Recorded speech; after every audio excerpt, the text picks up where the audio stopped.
How's it going, everyone? I'm out here scouting, and we had a rainstorm last night here in northern part of PA till about 10 o'clock last night, and it was a doozer. I mean, it poured. I mean, it filled these mud puddles up. And I came up here scouting because I like to find that ultra fresh sign.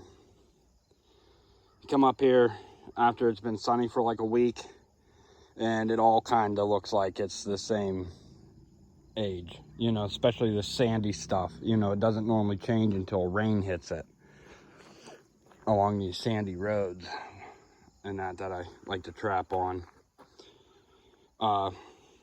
And I found a ton of fresh sign today.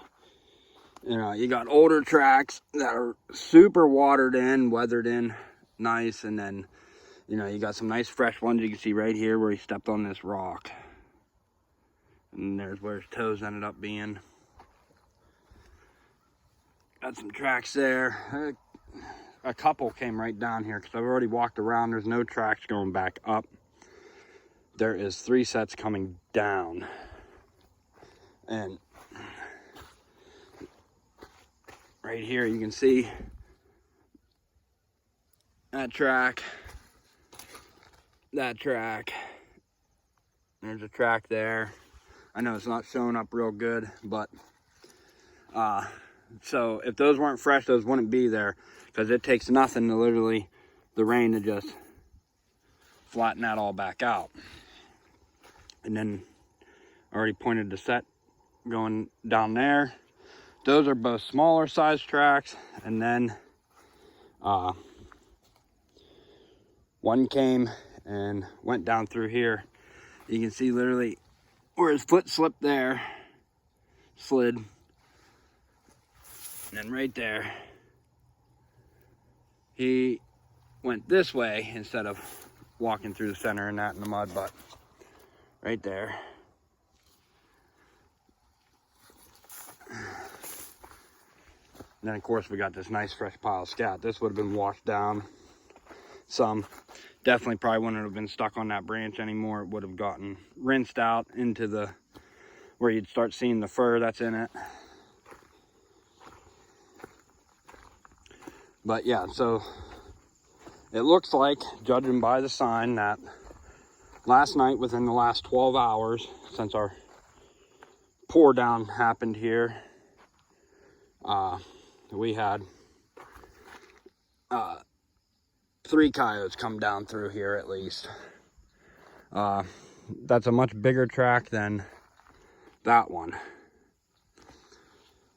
And then, so it looks like 2 went that way, and then there's a little tiny set, a little bit smaller set, not tiny set, went around that way. Right over there, Jeep's at a big intersection where I like to set up some flat rocks, but we're gonna bag up the scat and I'll throw it in the freezer. I'll use this scat at a different location, and then the other locations I go scout, if I find any fresh scat, I'll use that at this location.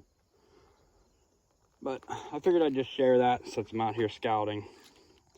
In my opinion, the best time to scout is after a nice downpour like that. Because like I said, that storm ended around like 9:30, 10 o'clock. It's 8 a.m. right now. So all this super fresh sign that I'm finding is within 12 hours. So that's just, that's a bonus, you know. That's as fresh as the poop as you can get. And I'll throw it in the freezer, and then what I'll do is when I go to make my sets, I'll pull it out that morning while it's still frozen, and I'll put it at my sets. If it's already super dry and I'm scouting and it's been bone dry for a week and that, I'll do the same thing. I'll still freeze it. I'll pull it out the day I'm gonna go make sets with it. But figured I'd just share that.